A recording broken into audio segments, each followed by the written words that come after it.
Et je ne veux pas tarder plus longtemps à accueillir celui que nous accueillons ce soir, qui est M. Pierre Boutan, qui me semble nous rendre un sacré service en publiant en ce moment son art poétique aux éditions de la Table Ronde. Quand la pensée collective devient excessivement pauvre et quand le langage politique se dilue dans une telle inconsistance qu'il est presque analogue au silence, il est sain et dans une certaine mesure naturel qu'on essaye de remonter vers ce qui forme le verbe dans son élément essentiel et premier, celui qui est le plus conquérant, celui qui est à la fois le plus rigoureux et le plus universel, je veux dire la poésie.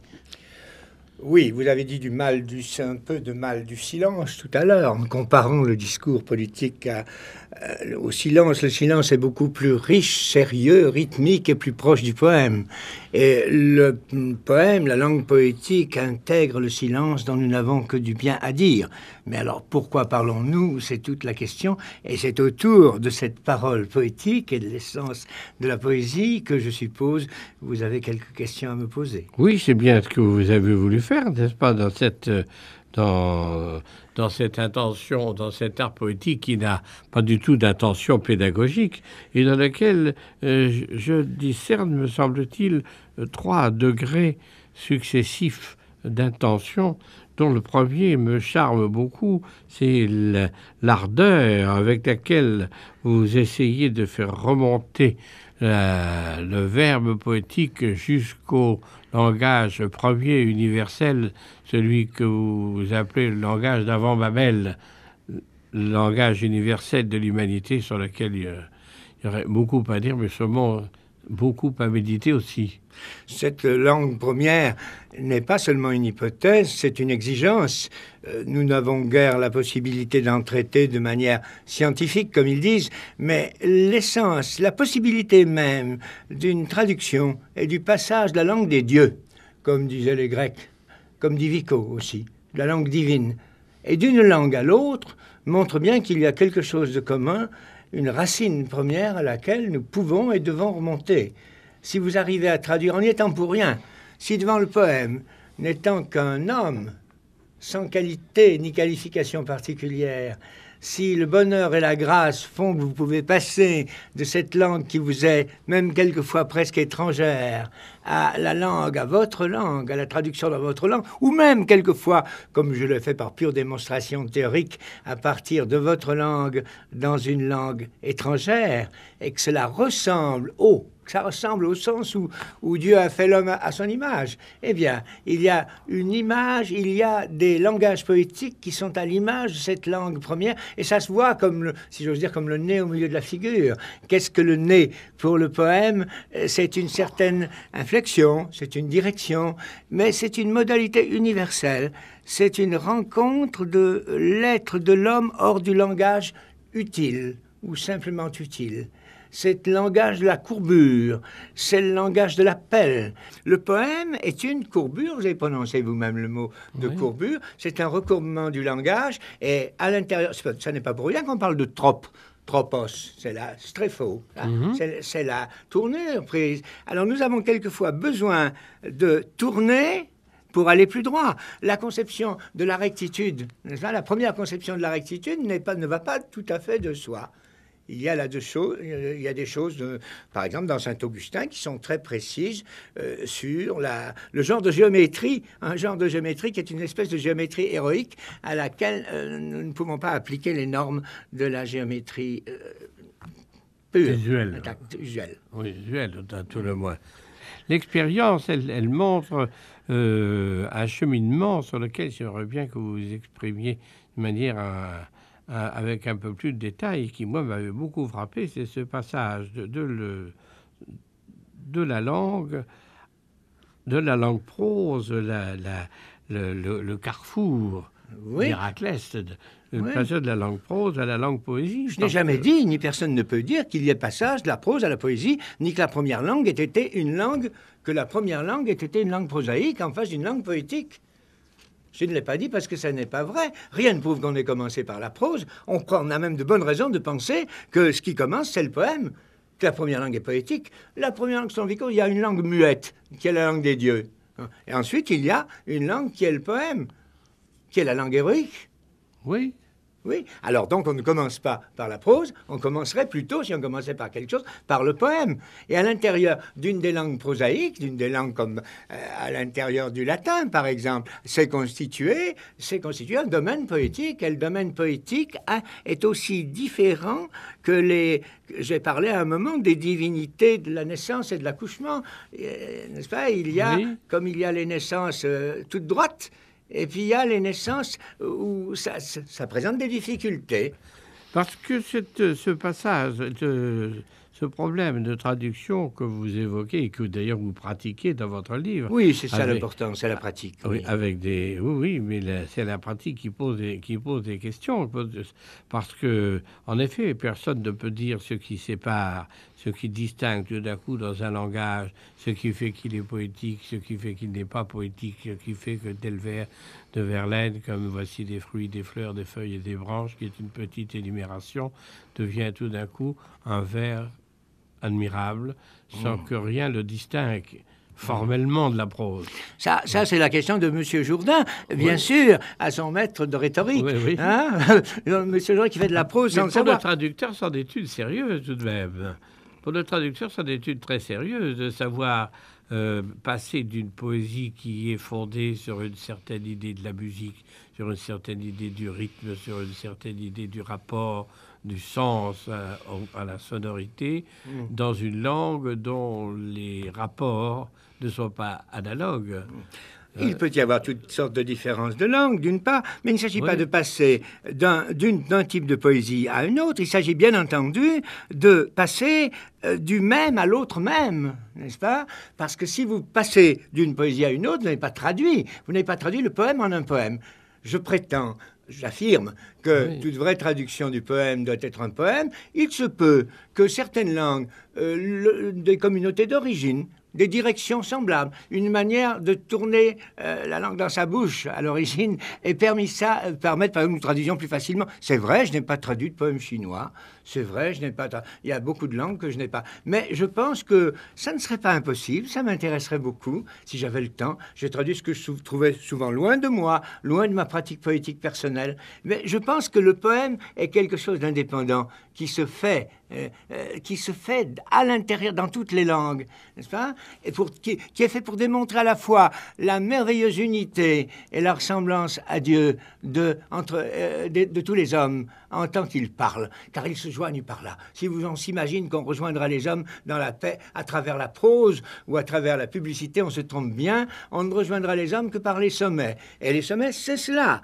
Et le poème il doit se traduire en nous en poème. C'est pourquoi j'ai utilisé un mythe de Mishima là-dessus. Mais je ne crois pas du tout à la réincarnation lorsqu'il s'agit des âmes des hommes, mais je crois tout à fait à la réincarnation lorsqu'il s'agit du poème qui a un être pour soi. Et à cela, le mythe de Mishima s'applique. On dirait à certains moments qu'un poème longuement vécu, qui a mûri profondément en vous, il faut que ça se passe très longtemps, a mûri en quelque chose qui n'est pas un moi opposé à ce poème.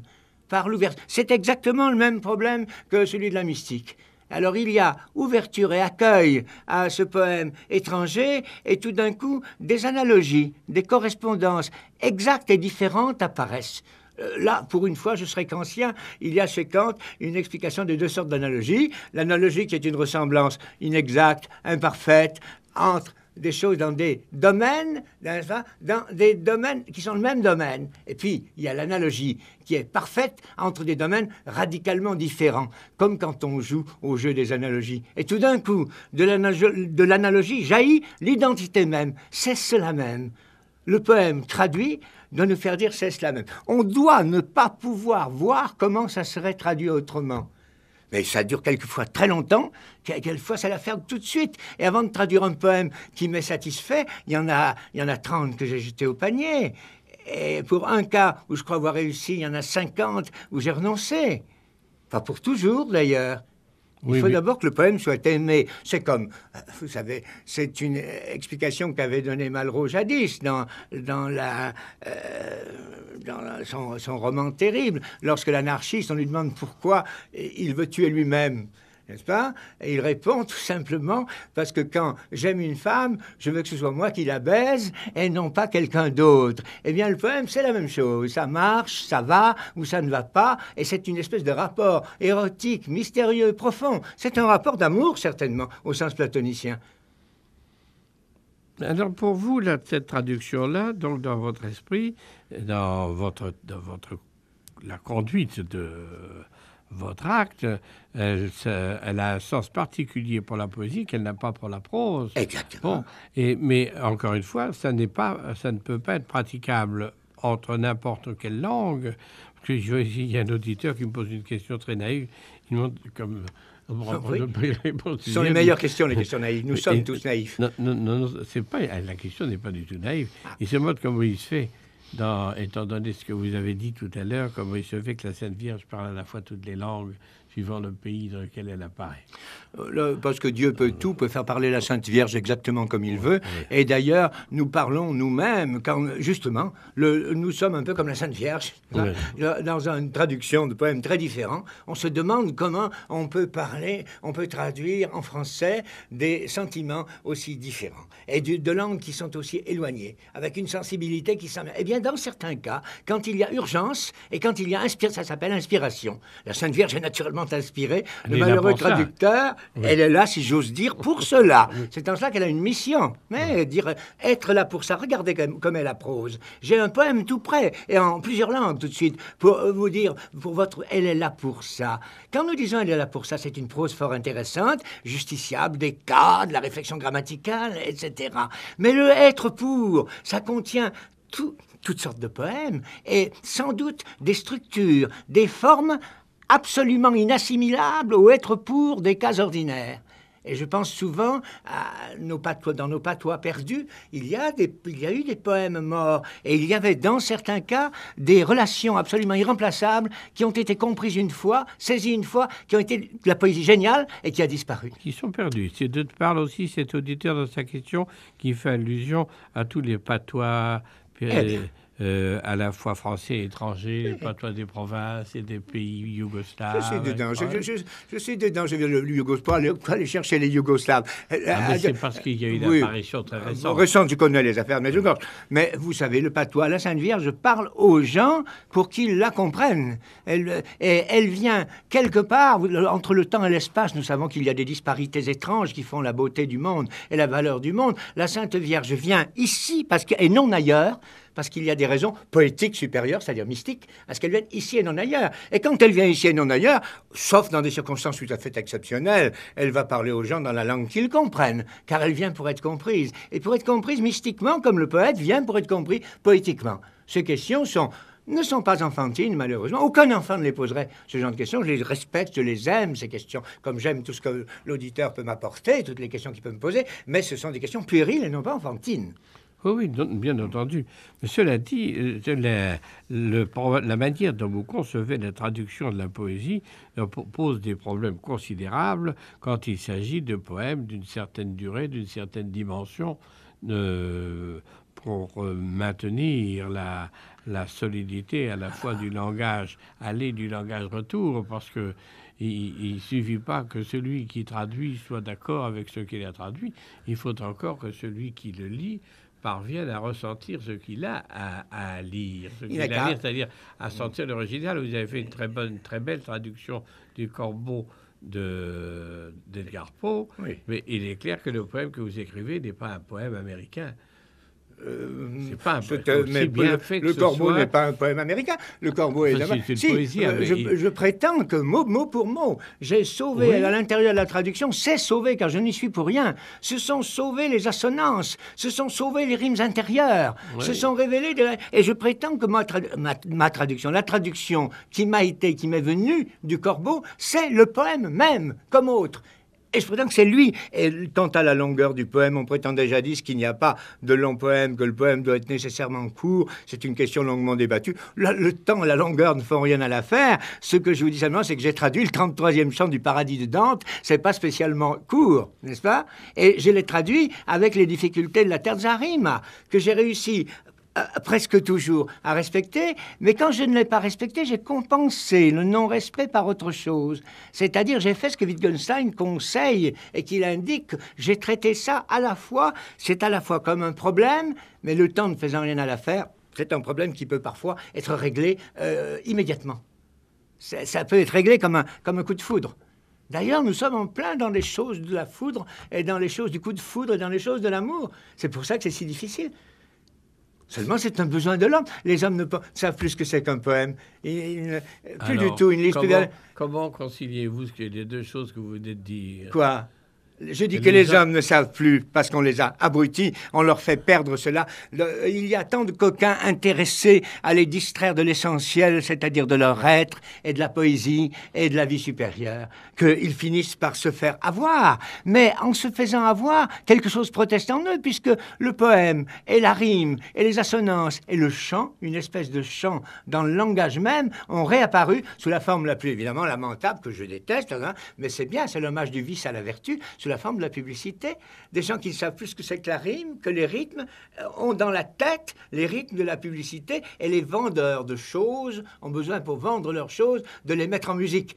Et dans une certaine musique qui va être celle de la parole. D'où des espèces de poètes jongleurs qui sont les inventeurs de poèmes publicitaires. C'est un métier qui sera de plus en plus répandu. Moins les gens auront de choses à faire, moins il y aura de choses exactes à dire d'ailleurs, choses prosaïques, directes, en allant d'un point à un autre, plus il faudra prendre des détours agréables et les chemins du bois, plus ces petits poètes publicitaires auront une place considérable dans notre vie littéraire.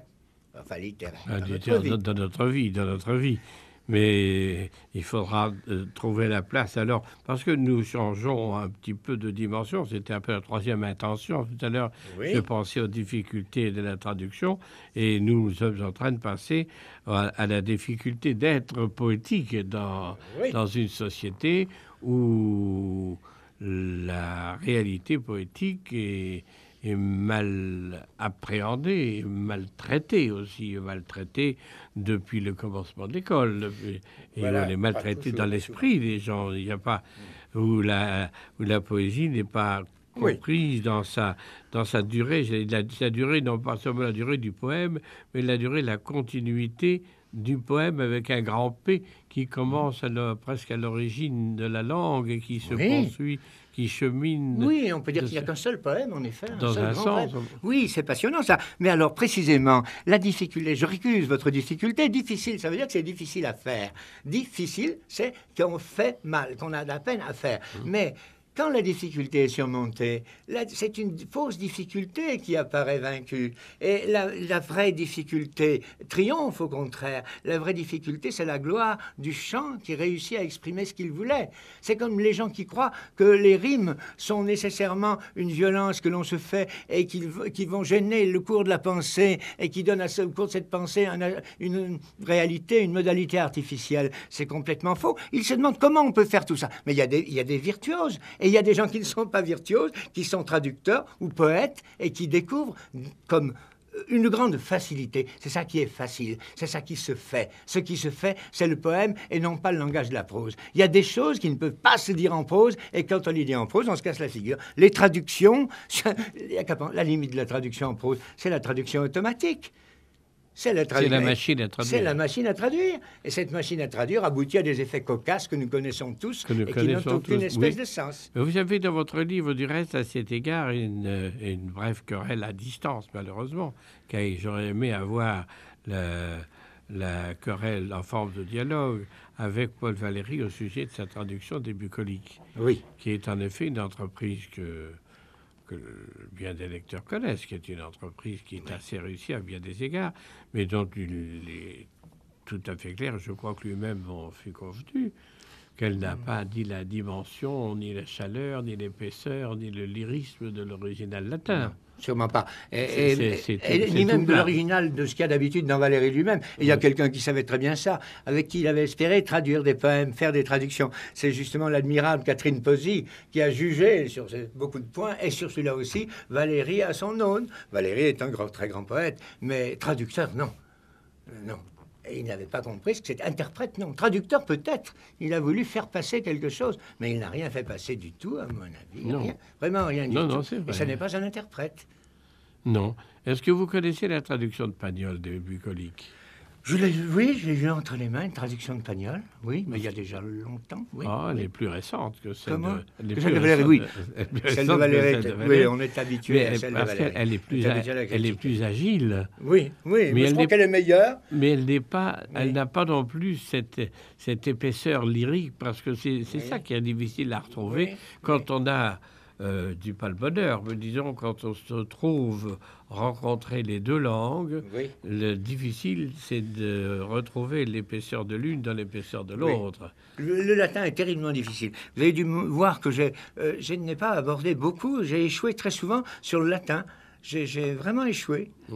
Sur Virgile en particulier, je crois que j'échouerai assez longtemps. J'aurais plus de facilité à traduire Catulle qu'à traduire Virgile. Et pourtant, théoriquement, Catulle est plus difficile que Virgile. Mais je me rappelle qu'il y a déjà bien des années que je crois que c'était Babelsort qui disait ça, que Virgile était un poète intraduisible. Que Virgile est un poète intraduisible. Oui, on dit intraduisible. Ça veut dire que... On n'y est pas arrivé. Mais vous savez, la naissance d'un être beau, d'un être beau et intelligent, c'est pas très fréquent non plus. Alors, pourquoi voulez-vous demander aux poètes poétesses, de faire des choses plus merveilleuses et plus étonnantes que les hommes quand ils font l'amour? Mais non, ça peut être raté. Et il y a des poèmes, c'est presque toujours raté. Il y a peu d'accomplissement et peu d'incarnation, de réincarnation du poème dans une autre langue. Et j'allais dire, il y a de rares réincarnations du poème dans sa propre langue, parce qu'il faut des générations, il faut une continuité d'enseignement qui aura appris aux oreilles des enfants, qui aura appris le poème même dont il était question. Est-ce que Racine s'est transmis lui-même? Tout à fait. Est-ce qu'on peut dire qu'il y a des enfants qui disent Racine comme on le disait au moment où on l'a le mieux compris? Je n'en suis pas certain.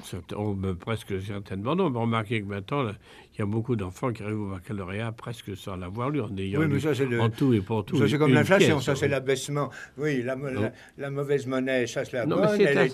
Il faut dire que le bachot d'aujourd'hui, c'est tout simplement, ça vaut exactement autant que à peine ce que valait un bon brevet élémentaire d'il y a seulement 50 ans. Oui, mais c'est à ça que je faisais allusion tout à l'heure, parce que cette approche de la poésie, elle est aussi une affaire d'expansion, parce que une nation, un peuple, appelons ça comme vous voulez, peu importe la manière dont on appelle cette communauté de langues et de cultures qui nous rassemble pendant un certain nombre de siècles, il y a une espèce de langage commun, j'allais dire de terroir de langage, à l'intérieur duquel la poésie fleurit. Puis si la terre devient stérile, même la bonne poésie qui était dessus, elle se stérilise aussi un peu, elle se dessèche. J'ai une réponse. Voilà, je vous réponds encore par Vico, je le regrette.